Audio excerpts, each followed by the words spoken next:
নমস্কাৰ the news প্লাছৰ বিশেষ অনুষ্ঠান পলিটিকাৰ মাজলৈ মই প্ৰণয় বৰদলৈ আপোনালোকক জনাইছোঁ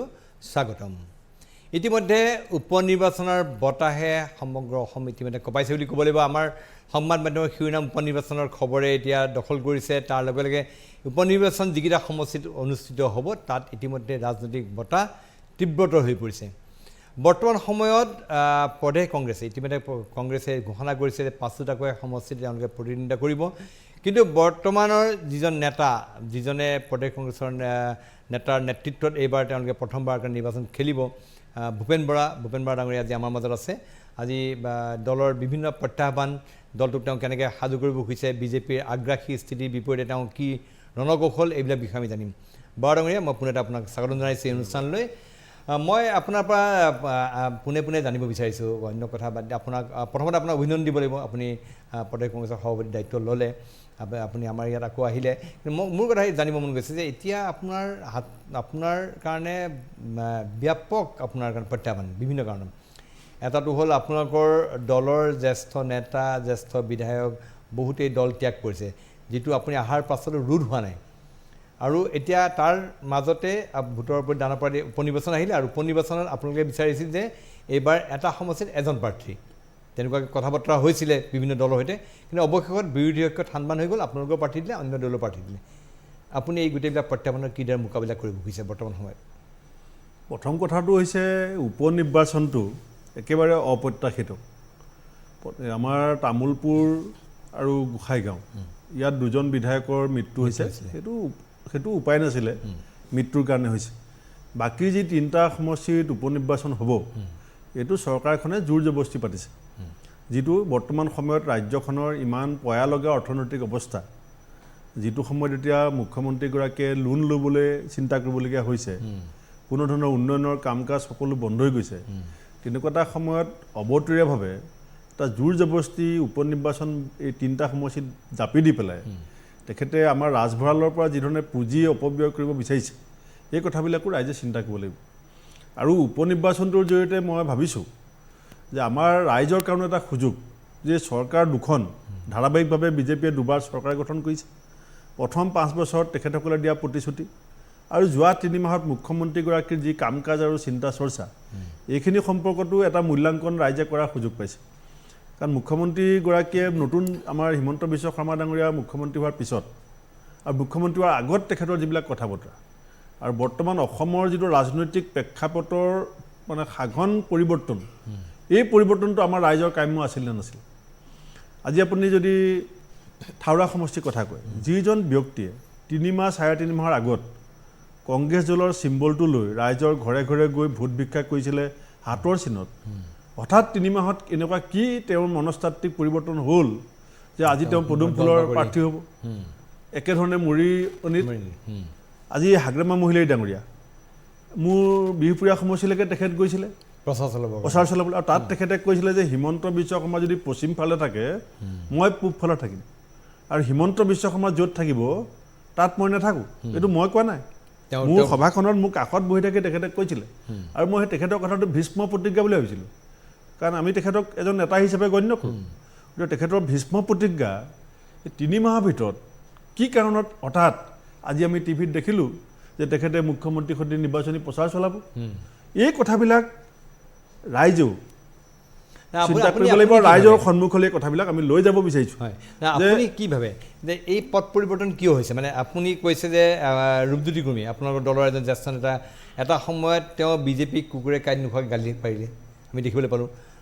একেটা কথা সুশান্ত বৰগোহাঁই, তেওঁ আপোনালোকৰ বিজেপি দলক আক্ৰমণ কৰিয়েই তেওঁ নিৰ্বাচনত প্ৰতিদ্বন্দ্বিতা কৰিলে আৰু নিৰ্বাচিত হৈ আহিলে। কিন্তু আপোনালোকে তেওঁলোকক ৰাখিব নোৱাৰিলে দলত। আৰু আপুনি ক'লে হাগ্ৰামা মহিলাৰ স্থিতিৰ সলনি হৈছে, কিয় হৈছে, কি কাৰণত? মূল যদি আপুনি কথাটো চায়, আজি পশ্চিমীয়া দেশবিলাকত এণ্টি ডিফেকশ্যন ল'টো নাই। আমাৰ ভাৰতবৰ্ষত এণ্টি ডিফেকশ্যন ল' ৰাজীৱ গান্ধী ডাঙৰীয়া আনিছিলে। ইয়াৰ কাৰণটো কি আছিলে? যে কিছুমান ধনৰ সৰ্বস্ব, ক্ষমতা সৰ্বস্ব ৰাজনীতি আৰু সুবিধাবাদী ৰাজনীতিৰ এই ধাৰাটোক বন্ধ কৰিবৰ কাৰণে ব্যৱস্থাটো আনিছিলে।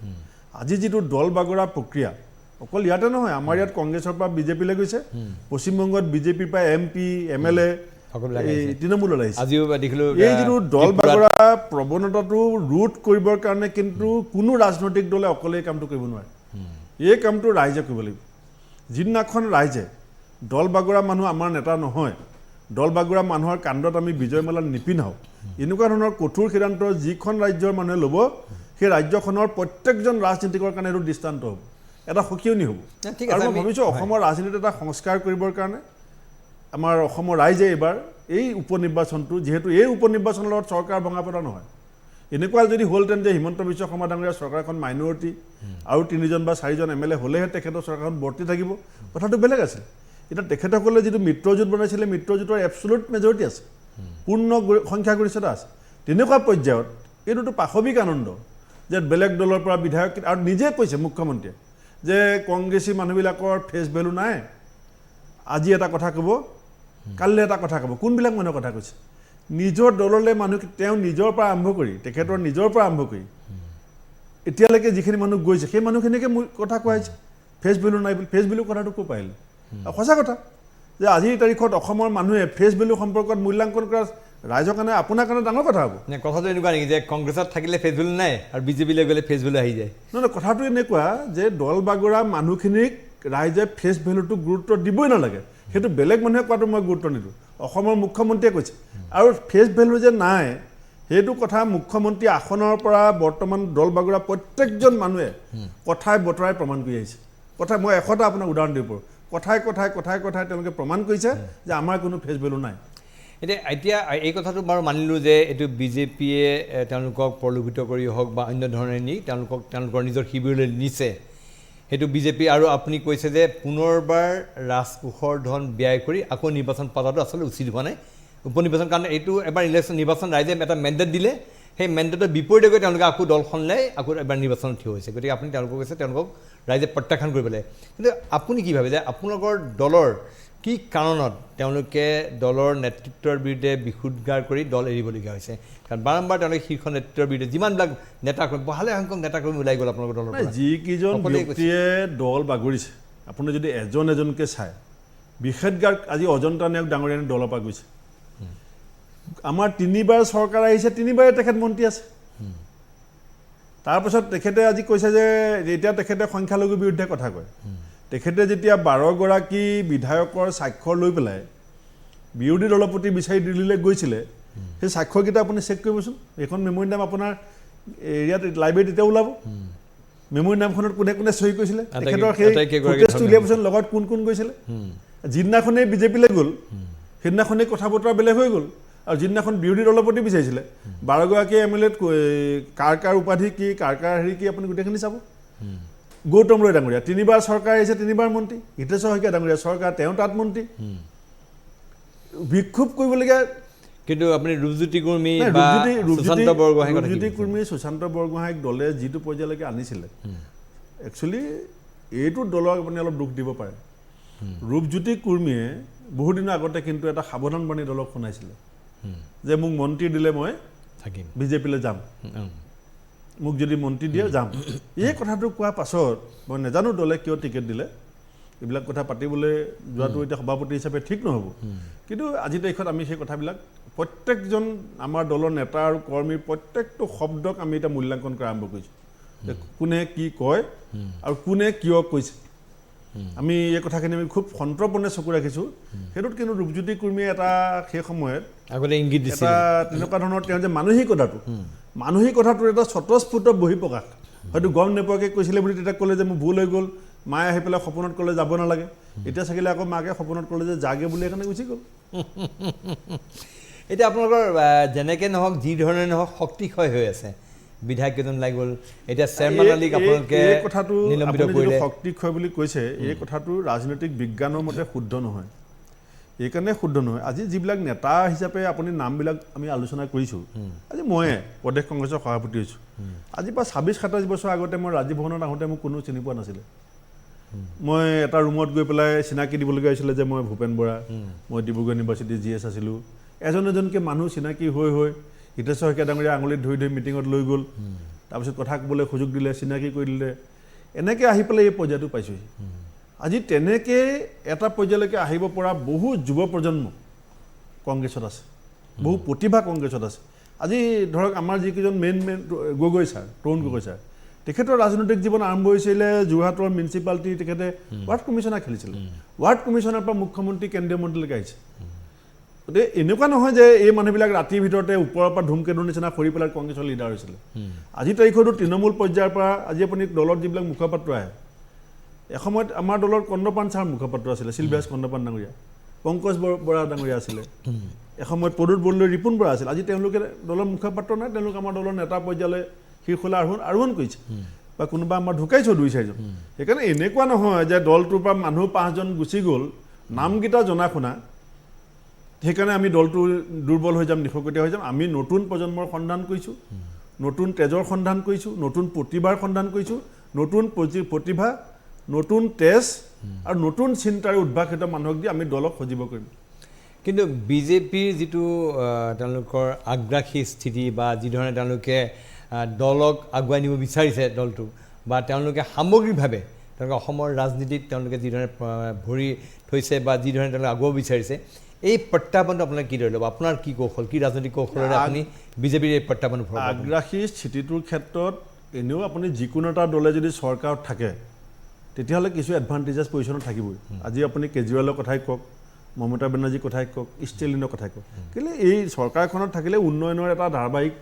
ব্যৱস্থাৰ লগত দলটো সম্পৃক্ত হৈ থাকে সেইটো কাৰণে আপুনি এতিয়া আজি আমাক বহুতে কৈছে যে উপ নিৰ্বাচনত কংগ্ৰেছৰ ভূমিকাটো অকণমান দুৰ্বল নহয় আমিতো আধাৰ খিলাক হৈ ফুৰিব হোৱাই নহয় আমিতো চাইৰেন বজাই গাঁৱে গাঁৱে ঘূৰি ফুৰিব নোৱাৰোঁ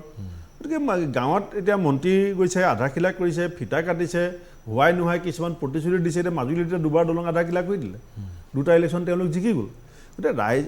চৰকাৰ এখনৰ কিছু আজি তেওঁলোকে প্ৰায় 100 কোটিতকৈ বেছি পইচা এডভাৰটাইজমেণ্টত খৰচ কৰি আছে এতিয়া আমাক যদি টিভিয়ে কিবা এটা সোধে আপুনি আজি সুধিছে কথা এটা ক'বলৈ সুযোগ দিছে তেতিয়া আমি ক'ব পাৰোঁ আপুনি যদি বিজেপি কাকো একো নুসুধেও তেতিয়াওতো বিজেপি 100 কোটি টকা এডভাৰটাইজমেণ্টত খৰচ কৰি আছে গতিকে তেওঁলোকৰ মানুহবিলাকতো টিভিত ওলাই থাকিব পেপাৰত ওলাই থাকিব আমাকতো পেপাৰে টিভিয়ে সুধিলে কথা ক'বলৈ সুযোগ দিলে আমি ওলাম গতিকে আপুনি সেই কথাটোক যদি আগ্ৰাসী হিচাপে লয় মূল কথাটো হৈছে আচল মূল যিবিলাক কথা আজি তাৰিখত মই এক মিনিট কথা এটা কৈছোঁ মূল যিটো কথা সেইটোত বিজেপিৰ ভূমিকাটো কেনেকুৱা চৰকাৰখনৰ ভূমিকাটো কেনেকুৱা মূল্য বৃদ্ধিৰ ক্ষেত্ৰত আজি যিটো তেখেতসকলে কৈছিলে যে চাহ বাগানৰ শ্ৰমিকক 351 টকা দিম বিনিময়ত কি দিলে দিম বুলিতো ক'লে এতিয়া কৰম পূজা বন্ধ দিছে 351 টকা দিনো নহ'লে নিবনুৱা সমস্যা সমাধানৰ ক্ষেত্ৰত তেখেতসকলে হিচাপ দিছিলে যে 44 লাখ নিবনুৱা আছে আমি 5 লাখকৈ নিবনুৱা এবছৰত দিম 25 লাখ নিবনুৱা সংস্থাপন কৰিম আৰু তেখেতসকলৰ সভাপতি জেপি নাড্ডা ডাঙৰীয়া অসমত আহি কি বুলি কৈছিলে যে অসমখন নিয়োগ সৃষ্টিকাৰীৰ ভাৰতবৰ্ষৰ ভিতৰত 1 নম্বৰ ৰাজ্য হ'ব এতিয়ালৈকে ঠিক আছে বাৰু এতিয়া আপুনি ক'ব যে বিজেপি চৰকাৰ 5 বছৰ 6 মাহ হৈছে 3-4 মাহ হৈছে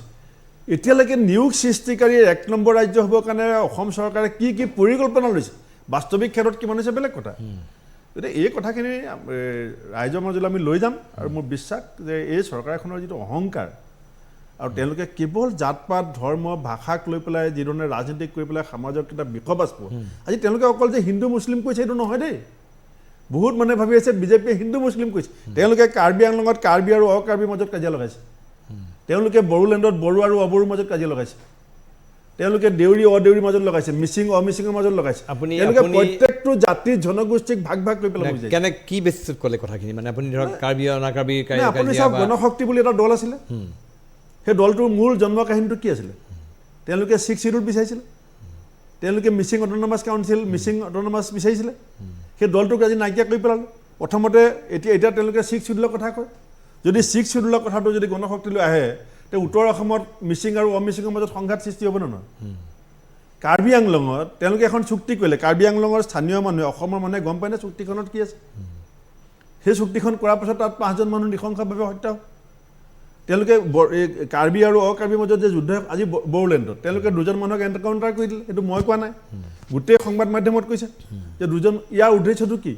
যে এটা অবিশ্বাস আৰু সংশয়ৰ বাতাবৰণ সৃষ্টি কৰি পেলাই পুৰণা যিবিলাক ঘাঁহবিলাক এইবিলাক তেওঁলোকে পুনৰ খুচৰি দিব বিচাৰিছে অকল ওপৰতে ভাবি আছে যে হিন্দু মুছলিম নহয় প্ৰত্যেকটো জানি জনগোষ্ঠীৰ মাজত বিভাজন সৃষ্টি কৰি পেলাই সন্দেহ আৰু অবিশ্বাসৰ বাতাবৰণ সৃষ্টি কৰি তেওঁলোকে বন্দুকৰ নলীৰে অসমীয়া গোটেই ব্যৱস্থাটোক তেওঁলোকে শাসন কৰা যিটো এটা পৰিকল্পনা তেওঁলোকে কৈছে তাৰ বিৰুদ্ধে এই উপ নিৰ্বাচনত আমি এখন যুদ্ধ দিম কিন্তু আপোনালোকে কৈছে যে বিজেপি দলে মানে ৰাজ্যখনৰ স্বাৰ্থৰ বিপৰীতে কিছুমান কাম কৰিছে বা আপোনালোকে বিজেপি চৰকাৰখনৰ বিৰুদ্ধে বহুবিলাক অভিযোগ আনিছে কিন্তু আপোনালোকে এই কথাবিলাক যিবিলাক কথা ক'লে এই কথাবিলাক যিবিলাক কথা আপোনালোকে ৰাইজৰ ওচৰত যাব বিচাৰিছে ৰাইজে আপোনালোকৰ কথা কিয় বিশ্বাস কৰা নাই ৰাইজে কিয় আপোনালোকৰ কথা মানা নাই কিহৰ কাৰণে বাৰম্বাৰ বিজেপিৰ ওপৰতে ৰাইজে আস্থা প্ৰকাশ কৰিছে চাওক এতিয়া এনেকৈ ক'লেতো আপুনি 2016 আৰু 2021 গোটেই নিৰ্বাচনটো পোষ্টমৰ্টেম কৰিব লাগিব 16 চনৰ নিৰ্বাচন হৰাৰ অন্যান্য কাৰণবিলাকৰ লগতে এটা কাৰণ আছিলে যে ধাৰাবাহিকভাৱে 15 বছৰ শাসনত থকাৰ পাছত ভাৰতবৰ্ষত জ্যোতি বসুক বাদ দি আপুনি যদি চায় 15 বছৰতকৈ বেছি দিন শাসন মধ্যপ্ৰদেশত বা ইয়াত বা ৰমন সিং ডাঙৰীয়াক বাদ দি কোনো থাকিব পৰা নাই 15 বছৰ ৰেকৰ্ডটো অকল জ্যোতি বসুৱে ভাঙিছিলে তাৰবাদে বাকী ৰাজ্যবিলাকত 15 বছৰ পাছত পদ পৰিৱৰ্তন হৈছে আজি মোদী ডাঙৰীয়াৰ শাসনকাল এতিয়া 7 বছৰ 7.5 বছৰ চলি আছে আমিও 10 বছৰ দিল্লীত শাসনত আছিলোঁ গতিকে 16 চনৰ কথাটো বেলেগ আছিলে 21 চনৰ পটভূমিটো বেলেগ 21 চনত তেওঁলোকৰ মূল শ্লোগানটো কি আছিলে ক'লে যে ডাবল ইঞ্জিন চৰকাৰ হ'ব যদি অসমত বিজেপি বেলেগ চৰকাৰ আহি যায় দিল্লীত যদি বেলেগ চৰকাৰ থাকে এই মোদী চৰকাৰ থাকিবই গতিকে অসমৰ মানে উন্নয়নটো বাধাগ্ৰস্ত হ'ব কিন্তু আজি যদি সেই কথাটো সঁচা আছিল তেতিয়াহ'লে মুখ্যমন্ত্ৰীয়ে 600 কোটি টকা লোন ল'বলৈ কিয় ওলাইছে মুখ্যমন্ত্ৰীয়ে কিয় উন্নয়নৰ এটা পাহাৰ গঢ়িব পৰা নাই মুখ্যমন্ত্ৰীয়ে কিয় নিবনুৱা সমস্যা সমাধান কৰিব নাই কিয় বানপানী গৰাখহনীয়া সমস্যা সমাধান কৰিব নাই দুখন ডাবল ইঞ্জিন চৰকাৰ থকাৰ পাছত মিজোৰাম সীমান্তত কিয় 6জন মানুহ শ্বহীদ হ'বলগীয়া হ'ল কিয় নাওদেৱী মানুহ মৰিবলগীয়া হৈছে এই কথাখিনিতে মানুহে চাব আৰু এইটোও ঠিক মই নকওঁ যে কংগ্ৰেছে গৈ পেলাই বা ভূপেন বৰাই গৈ কোৱাৰ লগে লগে ৰাইজে একেদিনাই সিদ্ধান্ত ল'ব এটা সময় ৰাইজে চবকে দিছে এটা সময় বিজেপিকো দিব এটা সময় কংগ্ৰেছক দিছিলে আৰু আহি থকা সময়ত আমাৰ যিটো মূল ভূমিকা যে চৰকাৰখনৰ ভুল কুটিবিলাক ৰাইজৰ সন্মুখত আঙুলিয়াই দিয়া চৰকাৰখনক গঠনমূলক দিশত ৰাইজক দিয়া প্ৰতিশ্ৰুতিখিনি পূৰণ কৰিবৰ কাৰণে চৰকাৰৰ ওপৰত অহৰ্নিশে এটা হেঁচা প্ৰয়োগ কৰা সেই কামখিনি আমি নিষ্ঠা আৰু সততাৰে কৰি যাম আৰু যথোপযুক্ত সময়ত ৰাইজে আমাক সহায় দিব এই কথা আমি আশাবাদী আচ্ছা এতিয়া আপুনি পূৰ্বৰ সৰ্বানন্দ সোণোৱালৰ চৰকাৰ আছিলে বৰ্তমান হিমন্ত বিশ্ব শৰ্মা নেতৃত্বাধীন চৰকাৰখনে অসমৰ দায়িত্বত আছে এই চৰকাৰখনে বিগত সময়ছোৱাত বিভিন্ন ধৰণৰ পদক্ষেপ গ্ৰহণ কৰা পৰিলক্ষিত হৈছে বিভিন্ন ক্ষেত্ৰত তেওঁলোকে বিভিন্ন ধৰণৰ আঁচনি লৈছে আপুনি কি ভাবে যে এই চৰকাৰখনে কিবা ভাল কাম কৰিছে নাই যদি মই আপোনাক উল্টাই সোধোঁ যে ধৰি লওক হিমন্ত বিশ্ব শৰ্মাৰ কাৰ্যকাল এই মাহত শেষ হ'ব আপুনি কওক কোনটো কথাৰ কাৰণে হিমন্ত বিশ্ব শৰ্মাক ইতিহাসে সোঁৱৰিব তেখেতৰ 3টামান কথাৰ কাৰণে ইতিহাসে সোঁৱৰিব এটা অসম মিজোৰাম সীমান্তত যি গুলীয়াগুলি হ'ল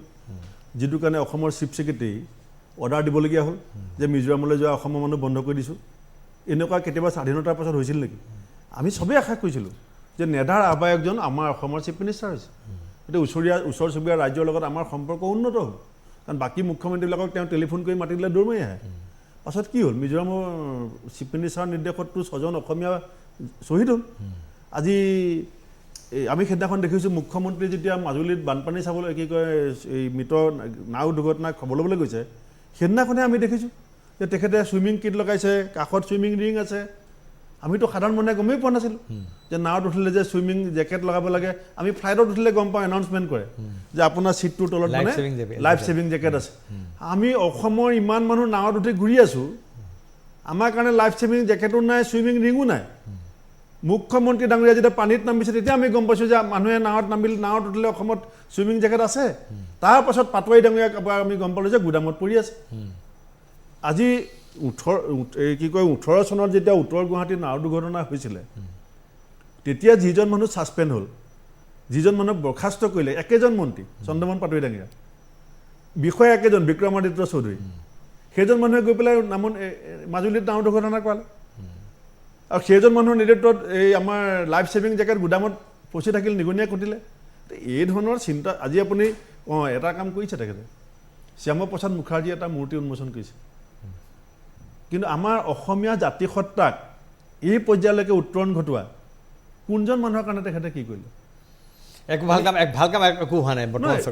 ভাল কাম বুলি ক'লে তেখেতৰ প্ৰতিশ্ৰুতি মতে হ'ব তেখেতে কৈছিলে যে এখন সভ্যতাৰ যুঁজ আপুনি কথাটো চাব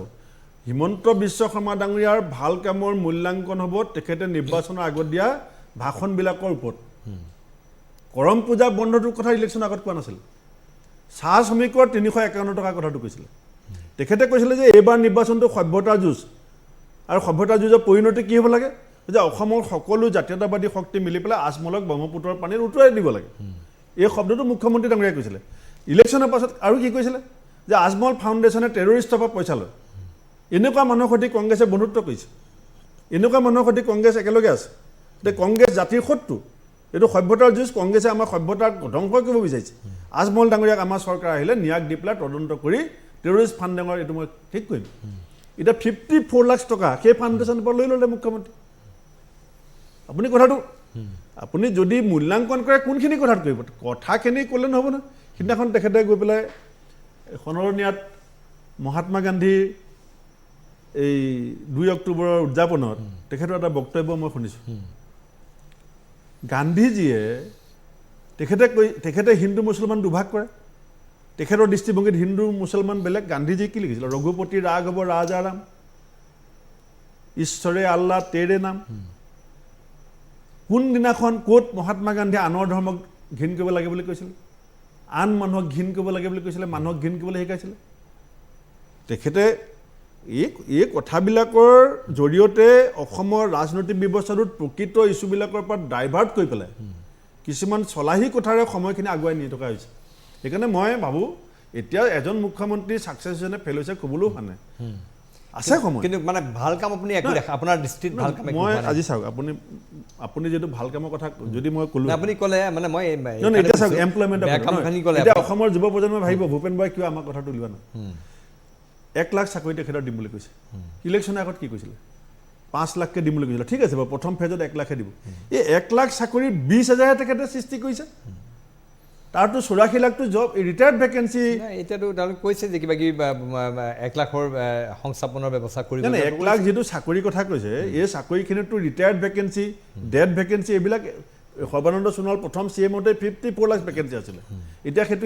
54,000 এতিয়া সেইটো 84,000 হ'ল 1 লাখ দিছে মানে 18-19,000 পুলিচৰ চাকৰি তেওঁ মুকৰল কৰিব নতুনকৈ যদি এবছৰত 15,000 কৰে 5 বছৰত কিমান হ'ব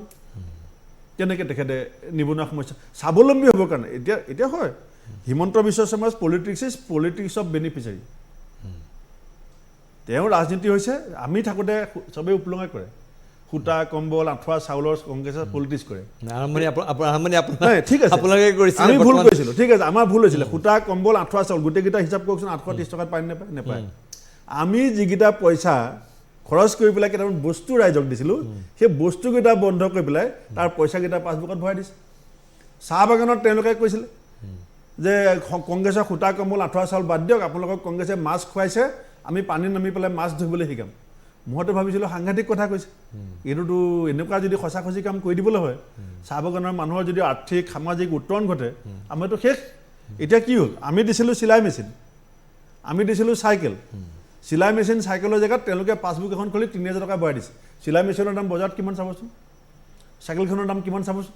কংগ্ৰেছে চাইকেল চিলাই মেচিন দিলে সেইটোকে তেওঁলোকে আপোনাৰ ঘৰত মিটাৰ বক্স লগালে সেইটো পৰিৱৰ্তন কৰি পেলাই তেওঁলোকে পাছবুক এখন দি কেছ পইচাটো ভৰাই দিলে কিন্তু এই ধৰণৰ এই কথাবিলাকক যদি কিন্তু আপোনালোকৰ চৰকাৰখনৰ দিনত যিদৰে মধ্যভোগীয়ে ৰাজত্ব কৰিছিলে এতিয়া এই চৰকাৰখনে মধ্যভোগীটো নোহোৱা কৰিব বিচাৰিছে তেওঁলোকে ডাইৰেক্ট এতিয়াতো মই ভাবিম যে আমাৰ মানুহে বহুত খবৰ নাপায় স্বয়ং কৃষি মন্ত্ৰীয়ে অতুল বৰা ডাঙৰীয়াই অসম বিধানসভাত স্বীকাৰ কৰিছে যে 70% চাকৰিয়ালে কৃষকৰ নামত দিয়া পইচাটো পালে স্বয়ং কৃষি মন্ত্ৰীয়ে একেজনে কৃষি মন্ত্ৰী দিয়া যোৱাবাৰ এইবাৰ বিজেপিৰে চৰকাৰ এতিয়া আহিয়ে আছে সময়টো আহিয়ে আছে এতিয়া যে পঞ্চায়তৰ প্ৰেচিডেণ্টবিলাক আপুনিতো MLA যোৱা দেখিছে আমাৰ পঞ্চায়তৰ প্ৰেচিডেণ্ট কাউন্সিলৰবিলাক চব এতিয়া বিজেপিলৈ গৈ আছে যাওঁতে আমাক কানি কৈ থৈ যায় কিয় গৈছোঁ কৈছে যে আমি ইয়াত থাকিলে মানে একো উপাৰ্জন কৰিব নোৱাৰোঁ বিডিঅ'য়ে আমাক পইচা ঘটিবলৈ নিদিয়ে আমাক এইটো কৰিবলৈ নিদিয়ে গতিকে আমিতো আৰু অহাবাৰ টিকেট পাওঁ নাপাওঁ ঠিক নাই গতিকে আমি আৰু কিবা এটা ঘটো গতিকে বিজেপিলৈ যাওঁ এতিয়া আজি এজন এই DIGক মই দেখিছোঁ মুখ্যমন্ত্ৰী তদাৰকী কোষে এই এৰেষ্ট কৰিছে আমি ভাল পাইছোঁ দুৰ্নীতিৰ বিৰুদ্ধে মুখ্যমন্ত্ৰীৰ যিটো এইটো নীতি মই মুখ্যমন্ত্ৰী ডাঙৰীয়াক আপোনাৰ চেনেলৰ পৰা প্ৰত্যাহ্বান জনাইছোঁ একে ৰেংকৰ এজন অফিচাৰে যে ইলেকশ্যনৰ আগত VRS লৈ পেলাই তেখেতসকলৰ দলত জইন কৰিছিলে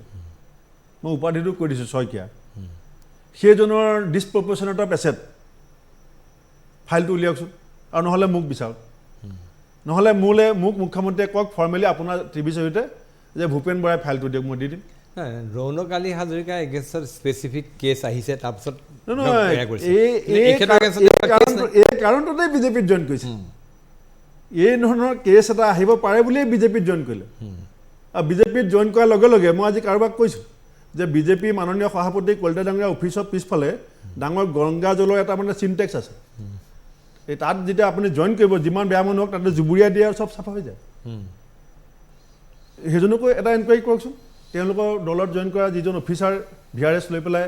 বিজেপিত জইন কৰিছিলে ফণী তালুকদাৰ জইন কৰা আগে পিছে আজি দালালৰ কথা ক'লে নহয় আপুনি কৈ আছে ভাল কামৰ কথা কওক দালালৰ কথাবিলাক যে ক'লে মাটি দালাল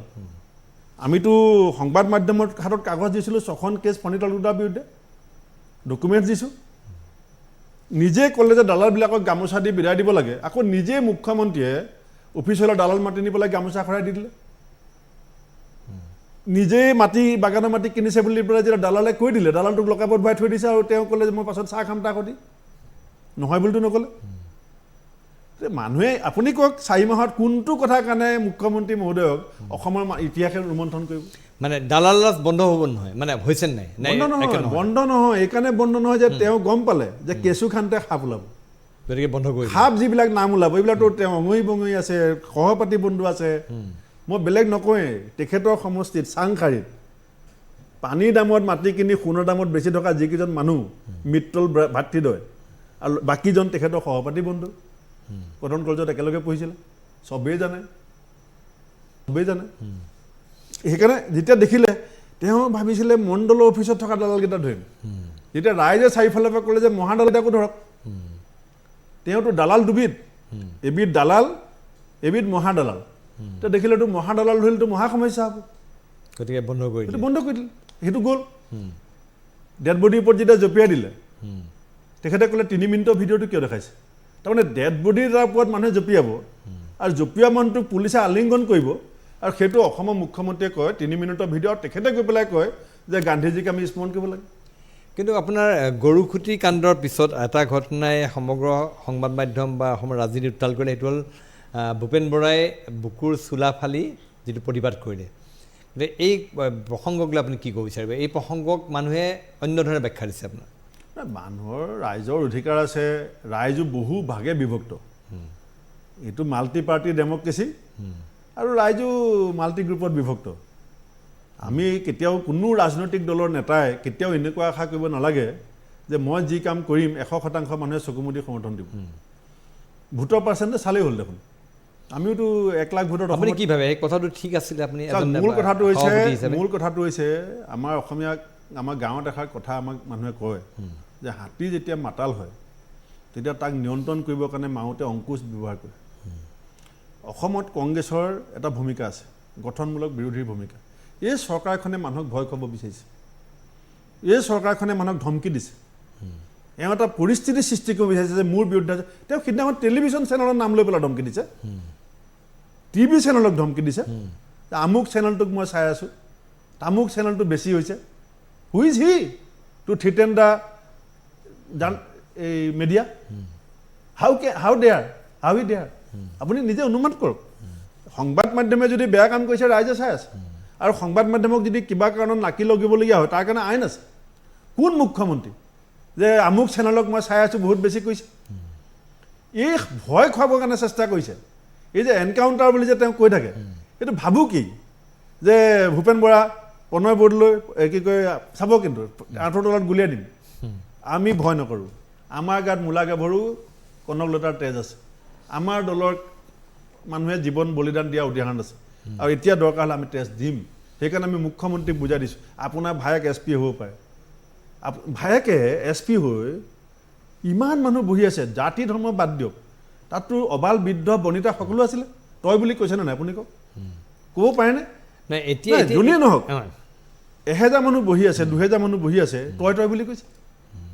ইমান দাদাগিৰি কি হয় সেইকাৰণে আমি কৈছোঁ আমি ভয় নকৰোঁ দম আছে যদি আমাক গুলিওৱা কিন্তু আপুনি মানে গৰুখুটিৰ উচ্ছেদটো আপুনি সমৰ্থন কৰে নকৰে চাওক উচ্ছেদৰ ক্ষেত্ৰত কংগ্ৰেছৰ নীতি একদম স্পষ্ট যে চৰকাৰী ভূমি য'ত য'ত বেদখল হৈ আছে মই নিজেও যেতিয়া বিধায়ক আছিলোঁ 2টা জেগাত মই উচ্ছেদ চলাইছোঁ আমাৰ মাগনোৱা দল তাতে 35 বিঘা মাটি আমি সংৰক্ষণ কৰি পেলাই বাউণ্ডেৰী ৱাল মাৰি পেলাই এতিয়া আমি সংৰক্ষণ কৰিছোঁ আমাৰ বান্দৰদোৱাত এটা ইণ্ডাষ্ট্ৰিয়েল ছেট ৰাইজে খেতি কৰি আছিলে আমি সেইখিনি উঠাই পেলাই এটা উদ্যোগিক পাম বহাইছোঁ মই নিজেই উচ্ছেদৰ লগত জড়িত উচ্ছেদ আমি বিচাৰোঁ কিন্তু উচ্ছেদৰ নামত আপুনি ৰক্তক্ষয় কৰিব নেকি উচ্ছেদৰ নামত যদি তেওঁলোক ভাৰতীয় নাগৰিক নহয় মুখ্যমন্ত্ৰীয়ে কিয় কৈছে মই ছবিকাকে মাতি দিম কিন্তু যদি আৰক্ষী কোনোবাই আহি আক্ৰমণ কৰে আৰক্ষী কাৰ্যত বাধা দিয়ে তেতিয়া কি কৰিব লাগিব আৰক্ষী আক্ৰমণ কেনেকৈ হৈছে আমি আপোনালোকৰ টিভিত দেখিছোঁ ২৭জন মানুহলৈ এজন মানুহে লাঠি এডাল লৈ খেদি আহিছে ২৭জন মানুহ আৰু ২৭জন মানুহৰ হাতত বন্দুকো আছে লাঠিও আছে হেলমেটো আছে আৰু এইখন কি বুলি কয় আমি যিটো ঢাল বুলি কওঁ সেইখনো আছে ২৭জন মানুহে তেওঁ কায়াত্ব কৰি জেল হাজতলৈ পঠাব নোৱাৰিলেন নেকি গুলিয়াই মাৰিছে লাঠিৰে মাৰিছে এটা মানুহক ২৭জনে আৰু তাৰপিছত তাত জঁপিয়াইছে তাৰপিছত জঁপিয়া মানুহজনক আকৌ পুলিচে হাক কৰিছে ইমান দুঃসাহস সেইটো কাৰণে যদি মই চোলা ফুলাৰ কাৰণে কোনোবাই মোক বেয়া পাইছে মই তেনেকুৱা চোলা হাজাৰবাৰ হিমন্ত বিশ্ব শৰ্মাৰ আগত ফালিম আপুনি চোলা খুলি চোলাৰ বুটাম আপুনি কি বস্তু প্ৰতিপন্ন কৰিব বিচাৰিছিলে প্ৰতিবাদ প্ৰথম কথাটো হৈছে আপুনি মোক সোধাৰ কাৰণে ভাল পাইছোঁ প্ৰথম কথাটো হৈছে আমি আহিছিলোঁ উপায়ুক্তক ক'বৰ কাৰণে যে আপুনি উচ্ছেদৰ নামত ইমান এনেকুৱা এটা পৰিস্থিতি কিয় সৃষ্টি কৰিলে কিয় অসমৰ নামত কলংক সানিছে আপুনি বিদেশত গোটেই পৃথিৱীতে নিউজটো সম্প্ৰচাৰিত হ'ল এই কামটো এই বুলি এখন মেম'ৰেণ্ডাম দি ওলাইছিলোঁ আমি মেম'ৰেণ্ডামখন আছিলে গভৰ্ণৰলৈ এড্ৰেছ কৰা য'ত আমি DC আৰু SP ছাছপেনশ্যন বিচাৰিছিলোঁ আৰু এটা উচ্চতম ন্যায়ালয়ৰ আমাৰ গুৱাহাটী উচ্চতম ন্যায়ালয়ৰ কৰ্মৰত ন্যায়াধীশক দি পেলাই আমি এটা তদন্ত বিচাৰিছিলোঁ আমি সেই মেম'ৰেণ্ডামখন দিবলৈ আহিছিলোঁ লগত মোৰ লগত বিৰোধী দলৰ প্ৰতি 2জন সাংসদ আমাৰ 9জন MLA গৈছে আমি ক'লোঁ আমাক ভিতৰলৈ যাবলৈ দিয়ক যাবলৈ নিদিয়ে তহঁতে DC লগত আলোচনা কৰিবলৈ আহিছোঁ আমিতো বন্দুক বাৰুত লৈ অহা নাই আমি এখন মেম'ৰেণ্ডাম লৈ আহিছোঁ কথাটো আলোচনা কৰাত আপোনাৰ আপত্তি যাবলৈ নিদিওঁ পৰিস্থিতি উত্তেজনা আমাৰ এই কথাটো তাৰপৰা মানে আপুনি কি ক'ব অপমানতকৈ মৃত্যুৱে শ্ৰেষ্ঠ সেইকাৰণে মই ক'লোঁ যাবলৈ নিদিয়া যে যাবলৈ দিব লাগিব নহ'লে গুলিয়াই দিয়া যামেই তোমালোকেতো এটাই শক্তি আছে বন্দুক দিয়া গুলিয়াই দিয়া এইটো কৈছোঁ আৰু তেতিয়া যাবলৈ দিলে DCক মাতি আনিলোঁ তললৈ এতিয়া আপোনাৰ সেই কাৰ্যক তেওঁলোকে এনেকুৱা ধৰণে ক'ব বিচাৰিছে যে আপোনাৰ দলৰ যি ধৰ্মীয় সংখ্যালঘু প্ৰীতিক লৈ পেলাই যিটো কথা তেওঁলোকে কৈ থাকে সেইটো আপুনি পুনৰবাৰ প্ৰতিপন্ন কৰি ক'বলৈ কয় আপোনাৰ সময় কিমান মই নাজানো হিমন্ত বিশ্ব শৰ্মা ডাঙৰীয়াই তেজপুৰত যেতিয়া মই MP খেলিছিলোঁ মোক কাষতে থিয় হৈ পেলাই কৈছিলে যে গুজৰাটত মুছলমানৰ তেজ যায় পানী পাইপৰ মাজেদি তাৰমানে গুজৰাটৰ মানুহে পানী নাখায় মুছলমানৰ তেজ খায় সেইটোৱে কোৱা নাছিলে জানো কি কৈছিলে তেওঁ যে গুজৰাটৰ ৱাটাৰ ছাপ্লাই পানী পাইপৰ মাজেদি মুছলমানৰ তেজ যায় তাৰ অৰ্থটো কি আছিলে যে গুজৰাটৰ মানুহে পানী পাইপৰ মাজেদি মুছলমানৰ তেজ যায় সেইখিনি খায় সেইটো কৈছিলে আপুনি মনত পেলাওক এইজন হিমন্ত বিশ্ব শৰ্মাই কৈছিলে যে AGP অফিচটো এই বিবাহ ভৱন হ'ব আজি আকৌ মই দেখিছোঁ BJP সভাপতি গৈ পেলাই AGP অফিচত বহি আছে আপুনি এইজন হিমন্ত বিশ্ব শৰ্মাই কৈছিলে যে হাগ্ৰামা মহিলাক ধৰি পেলাই চুচুৱাই বান্ধি লৈ যাম এতিয়া আকৌ শুনিলোঁ 8 তাৰিখে একেখন ডাইচতে বহিব মই কোৱা কথাবিলাকক লৈ বিৰাট বিতৰ্ক হয় হিমন্ত বিশ্ব শৰ্মাৰ কথাবিলাক কোনো নেমাতে কাৰণ কথাটো সেইটো মই কৈ দিব পাৰোঁ বোলে আপুনিও বেয়া পাব মই নকওঁ কওক আপোনাকতো মুকলিভাৱে ক'ব দিছে কওক নহয় তেওঁৰ কথা নকয় তেওঁৰ প্ৰতি এটা হৈছে মানুহৰ চিন্তা যে চৰকাৰ আছে এডভাৰটাইজমেণ্ট আছে তেওঁ এটা মেচিনেৰী আছে কিন্তু আমাৰ কি আছে ঢাল নাই তৰোৱাল নাই কিন্তু আপুনি নাভাবেনে যে চৰকাৰখনৰ বিৰুদ্ধে মিডিয়াই একেবাৰে মাত মাতা নাই একো কোৱা নাই আজিৰ তাৰিখত মই কংগ্ৰেছ সভাপতি হিচাপে মিডিয়াক এটা কথা ধন্যবাদ দিম যে বিৰোধী হিচাপে আমি যিখিনি ভূমিকা লৈছোঁ সেইখিনি মিডিয়াই দেখুৱাইছে সেইখিনি মিডিয়াই ৰিপ্ৰেজেণ্ট কৰিছে কিন্তু মিডিয়াৰ নিজাববীয়াকৈ অসমৰ মিডিয়াই ৰাইজৰ পক্ষত যিমান শক্তিশালীভাৱে থিয় দিয়াৰ সুযোগ আছে সেইটো দিয়া এতিয়া অখিল গগৈ আৰু ভূপেন বৰাৰ কথাটো লৈ বিশেষ এটা টেলিভিশ্যন চেনেলত দিনটোৰ আধাভাগ সময় দেখুৱায় কিয় মূল্য বৃদ্ধিৰ কথা আলোচনা নকৰে কিয় মাজুলীত যে এতিয়াও ছিংগুল ইঞ্জিন নাও চলি আছে উত্তৰ গুৱাহাটীৰ পৰা নাও নিজে তাত চলাই আছে উত্তৰ গুৱাহাটী মানুহৰ যে সমস্যা হৈছে এই কথা কিয় আলোচনা নকৰে ঠিক আছে মই আপোনাৰ সৈতে আৰু কথা পাতিম আৰু অলপ কথা পাতিবলগীয়া আছে মোৰ আচলতে বিৰতিলৈ যোৱাৰ সময় হৈছে মই পুনতে এটা বিৰতি লৈ লৈছোঁ খন্তেক সময়ৰ বাণিজ্যিক বিৰতি পাছত পুনৰ উভতি আহিম আমাৰ এই বিশেষ অনুষ্ঠান দৰবাৰ মজিয়ালৈ